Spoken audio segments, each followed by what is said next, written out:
Good morning, guys. We're here today in the studio with Daintee with PRS Insurance Solutions. And she's just going to give us a little bit of information today about how Medicare works for you guys. So welcome in, Daintee. Thank you. Thanks for having me. I'm excited to be here. Awesome.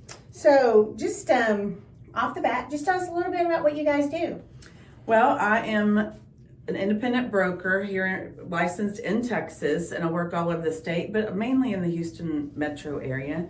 I help people, educate them on how Medicare works, how to find the best supplemental programs for them and their families. But there's a whole lot to it, but that's the gist of what I do. Okay, awesome. So let's dive into that. How does Medicare work? I'm 65. Am I starting too late? Should I start earlier? What is the process for getting started on Medicare? Well, typically you have 7 months, 3 months before 65, your month of birth, 65, and then 3 months after. Okay. Now, most people are working longer these days, so when you have company insurance, we just do a review to see if even diving into Medicare is going to be, comparable, or if it's even worth it at that time. Okay.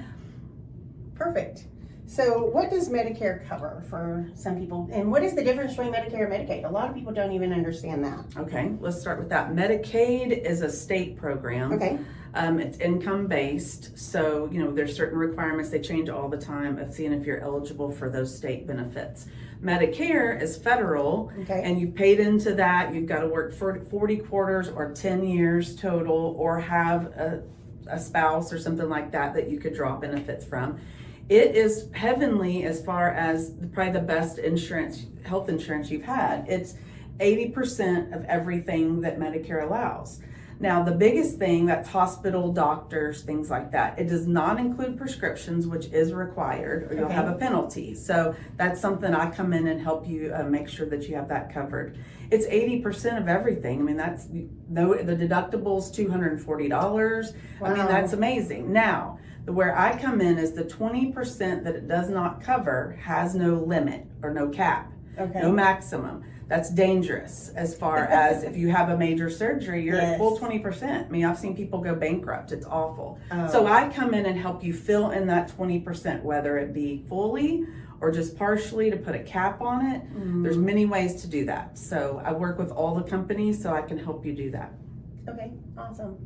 So how do I get started on Medicare? I'll help you with that. I'll send the link out. Medicare.gov is where you'll go to apply. It eventually sends you on to the Social Security website. Now, that is confusing to some people because it does not mean you have to start Social Security right now. It will ask you that. You talk with your financial people, your CPAs, to decide if that's the best time for you. But you will go there, you'll apply for your parts A and B, traditional Medicare, and then after that you're set with that. I take that information and then find the appropriate thing to fill in that 20% gap for you. Perfect. So in order to use your services with PRS and getting help with that Medicare, Medicaid, how do I pay for that? Does that come out of my pocket? Does that come out of federal funds? Where does that money come from? That's a great question. I get that a lot. Our rates, different contracts, but our rates are set at the federal level. Each state has a different program, but we are paid directly through the insurance companies. So whether it be somebody you try to reach on the TV screen or through the mail or something like that, someone's getting paid to help you, and you may never see them or talk to them again. Yes. I come to your house, I'll meet you for coffee. You can always call me if you've got a billing issue. I'm always here in the area. And like I said, the rates, we're all getting paid virtually the same, and you'll just have me to reach out to. That's awesome. I didn't realize that there was a way to have personal help with this. Like you said, a lot of it's done through the internet or TV ads.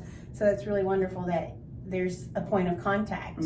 And then, so how do you find your clients? Do you go to hospitals? Do you go to doctor's offices? Where do you attain your clients? I do a lot of stuff within the community. Obviously, that's how I met you. We're in a senior-oriented group. But I do work with pharmacies, doctors, different facilities, all kinds of things, churches, to educate the community. I do a lot of that. So we're not necessarily trying to change people. We're trying to educate them on what their options are. Then we can lay it out, then they can make that decision with their families involved and things like that.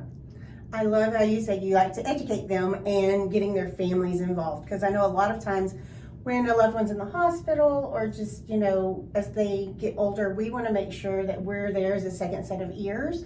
Is there any documentation that they need, like POAs or HIPAAs or anything like that, to be able to be in the room with you when we're talking about Medicare, or how does that work? Not to be in the room. Okay. Obviously, your permission, the beneficiary of Medicare.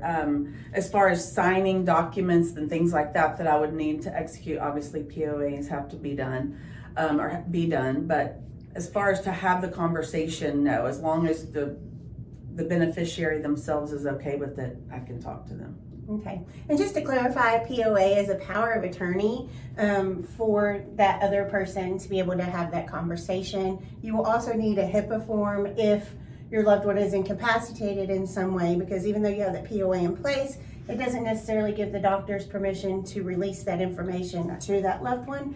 And as we age, I guess those become a little more necessary, and we just want to make sure we have the right things in place to make it easier on our loved ones to take care of us when it's needed. Definitely. I need to update mine myself, as a matter of fact.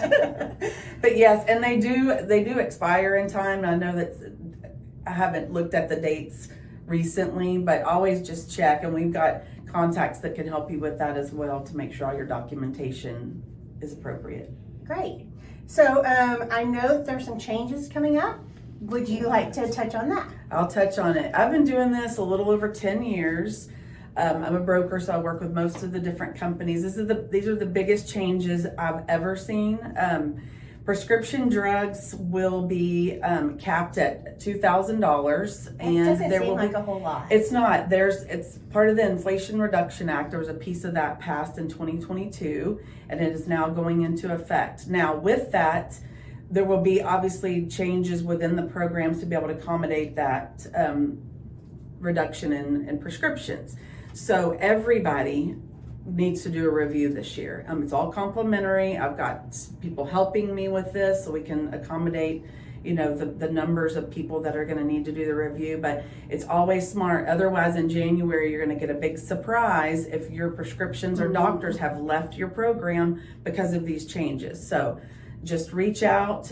Jennifer will have my information, and be happy to meet with you and discuss, what's going to come for next year.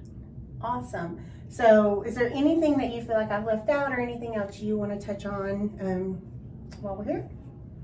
No, I don't think so. I know we've got a lot of great contacts. She's got a lot of great contacts. There's been great contacts for me. So we've got a team of people if there's other things that need to be addressed. Awesome. So in that networking group she's referring to is our Serving Houston Seniors group, where we network with people across the industry who serve our seniors. They really are an underserved community. And so we all just get together so that we can bring resources together and just connect the dots. If I can't serve you, if you don't need me for real estate needs, Daintee is here to help you with Medicare. There are other videos out there that we're producing right now on hospice and independent living, etc. So just continue to tune in to our YouTube channel, and we'll continue to bring you those resources from each and every week. Daintee, thank you again for your time this week. And if you have any questions, reach out to me and I can get you in touch. Thank you.